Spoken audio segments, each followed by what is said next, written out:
இப்போ தேன் மாதிரி மணக்க மணக்க வயிற்று புண்ணார வாங்க தேங்காய் பால் செய்யலாம்.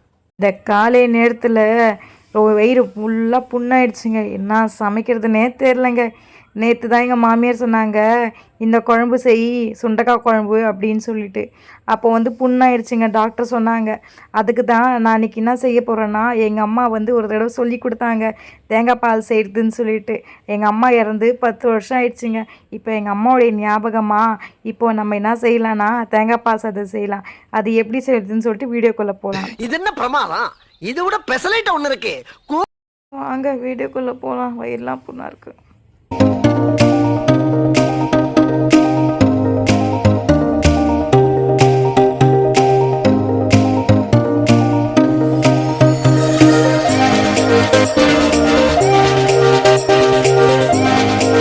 ஒரு குக்கர் வச்சுக்கோங்க. அதில் 2 டீஸ்பூன் போல் நெய் ஆட் பண்ணிக்கோங்க. நெய் நல்லா உருகிடுச்சுங்க. உருகினதுக்கப்புறமா வந்து லவங்க பிரிஞ்சி எல்லாமே நம்ம போட்டுக்கலாம். நீங்கள் பாருங்கள் நல்லா பொரிஞ்சிடுச்சு. அடுத்து நம்ம என்ன பண்ணலாம்னா நீல வாக்கில் வந்து பார்த்தீங்கன்னா கொஞ்சம் வெங்காயம் ஆட் பண்ணிக்கலாம். ஒரு 2 வெங்காயம் நான் கட் பண்ணி வச்சுருக்கேன். அதை ஆட் பண்ணிடுங்க. இது வந்து உடம்புக்கு ரொம்ப நல்லதுங்க. நாங்கள் செய்ய போகிறது நீல வாக்கில் ஒரு 4 பச்சை மிளகாய் ஆட் பண்ணிக்கலாங்க. கட் பண்ணி வச்சுருக்கேன். இப்போ நல்லா பொன்னிறமாக ஃப்ரை பண்ணிடலாங்க. இங்கே பாருங்கள் நல்லா ஃப்ரை ஆகட்டும். கலர் சேஞ்ச் ஆகிற வரைக்கும் நீங்கள் வந்து மிக்ஸ் பண்ணிகிட்டே இருக்கணும் ஆனியனு. அடுத்து நம்ம என்ன ஆட் பண்ணலான்னா நீல வாக்கில் 2 தக்காளி ஆட் பண்ணிக்கலாங்க. நல்லா ஃப்ரை பண்ணிகிட்டே இருங்க, வறுத்துட்டே இருங்க. அடி பிடிக்கக்கூடாது. மணக்க மணக்க அது செம்மையான ஒரு தேங்காய் பால் சாதங்க. இங்கே பாருங்கள், நம்ம இங்கே எந்த அளவுக்கு வந்து பார்த்திங்கன்னா மசாலா மிக்ஸ் பண்ணுறோமோ அந்த அளவுக்கு நல்லா டேஸ்ட் கொடுக்குங்க. நம்ம ஆட் பண்ண போகிறது இஞ்சி பூண்டு விழுதுங்க. இது வீட்டில் அரைச்ச இஞ்சி பூண்டு பேஸ்ட்டு. நீங்கள் கடையில் வாங்கினீங்கன்னா ரொம்ப நல்லா இருக்காது. ஸோ இந்த மாதிரி வந்து இஞ்சி பூண்டு பேஸ்ட் போட்டுட்டு நல்லா மிக்ஸ் பண்ணிகிட்டே இருங்க. வாசனை போகிற வரைக்கும். இங்கே பாருங்கள் மசாலா நல்லா ஃப்ரை ஆயிடுச்சு. அடுத்து நம்ம வந்து புதினா ஆட் பண்ணிக்கலாங்க. இதில் பாருங்கள் புதினா ஆட் பாருங்கள் நல்லா மிக்ஸ் பண்ணிட்டோம். பச்சை வாசனை போகிற அளவுக்கு நீங்கள் மிக்ஸ் பண்ணிகிட்டே இருக்கணும். நம்ம வந்து தேங்காய் பால் வந்து அரைச்சி வச்சுருக்கோம். இது நம்மக்கிட்ட வந்து வீட்டில் வந்து காட்டன் கிளாத் இருந்தது அப்படின்னா அந்த காட்டன் கிளாத்தில் என்ன பண்ணலான்னா நீங்கள் வந்து வடிகட்டிடலாம். ஸோ அதில் இருக்கிற அந்த திப்பியெல்லாம் வந்து பார்த்தோன்னா அதில் ஸ்டோர் ஆகிடும். அந்த பியூர் நம்ம வீட்டில் அரைச்ச இது கோகோனட் மில்க்குங்க. முழுக்க முழுக்க நம்ம இதை கோகோனட் மில்கில் தாங்க செய்ய போகிறோம். இப்போ பாருங்கள், நான் இன்றைக்கி வந்து பார்த்தீங்கன்னா எவ்வளோ அரிசி எடுத்திருக்கேன்னா 4 அரிசி எடுத்திருக்கேங்க. 4 மங்கானி அரிசி எடுத்திருக்கேன். ஸோ 1க்கு 1.5 அதன்படி உங்களுக்கு தகுந்த மாதிரி நீங்கள் அட்ஜஸ்ட் பண்ணி நீங்கள் வந்து இதில் ஆட் பண்ணிக்கோங்க தேங்காய் பால். தேங்காய் பால் ஆட் பண்ணுறோம். வீட்டில் அரைச்ச பியூர் தேங்காய் பாலுங்க இது. நான் இப்போ வந்து 4 மாங்கானி அரிசி எடுத்திருக்கேன். ஸோ 1க்கு 1.5 இருக்கும்போது நான் 7 ஆட் பண்ண போகிறேன். இது 1 2 பாருங்கள் 1. இப்போ பாருங்கள் நான் ஊற்றிட்டுருக்கேன். 6வது மாங்கானிங்க இது. இங்கே பாருங்கள் இப்போ 7ஆவதுங்க. 7வது வாட்டர் ஆட் பண்ணிட்டோம் தேங்காய் பால். இப்போ நல்லா கொதிக்க வேண்டாங்க ஒரு 5 நிமிஷம். இப்போ நல்லா கொதிச்சிருச்சு. அடுத்து நம்ம வந்து பாஸ்மதி அரிசி ஆட் பண்ணிக்கலாங்க. பாருங்கள் நான் வந்து 4.5 எடுத்திருக்கேன். ஸோ 4.5 ஆட் பண்ணிடுறேன். தண்ணி இல்லாமல் வடிகட்டிட்டு நீங்கள் போடுங்க. இது வந்து போடுறதுக்கு முன்னாடி 10 நிமிஷம் நல்லா வந்து ஊற வச்சுட்டு அதுக்கப்புறம் வாஷ் பண்ணி போடுங்க. பாருங்கள் எல்லாமே போட்டாச்சு.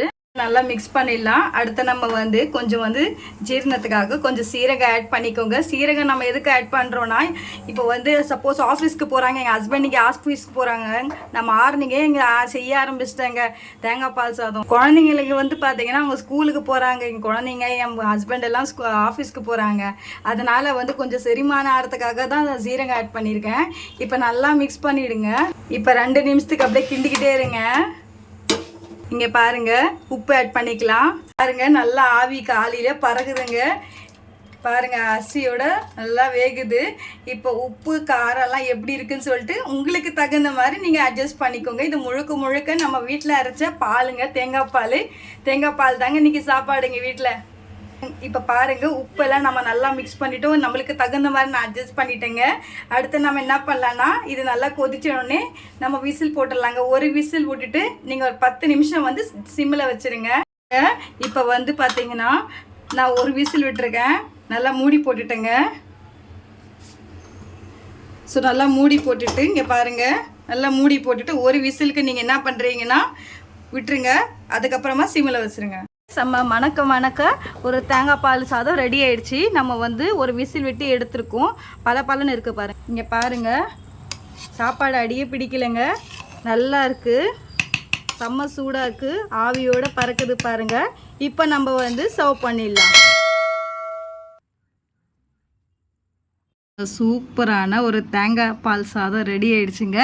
அதுக்கு சைட் டிஷ் வந்து பார்த்தீங்கன்னா எங்கள் வீட்டில் வந்து எங்கள் மதுரையில் என்ன செஞ்சுருக்காங்க அப்படின்னா பாருங்கள், பலாக்காயோடைய கிரேவி செஞ்சுருக்காங்க. இங்கே பாருங்கள், நான் உங்ககிட்ட காட்டுறேன்.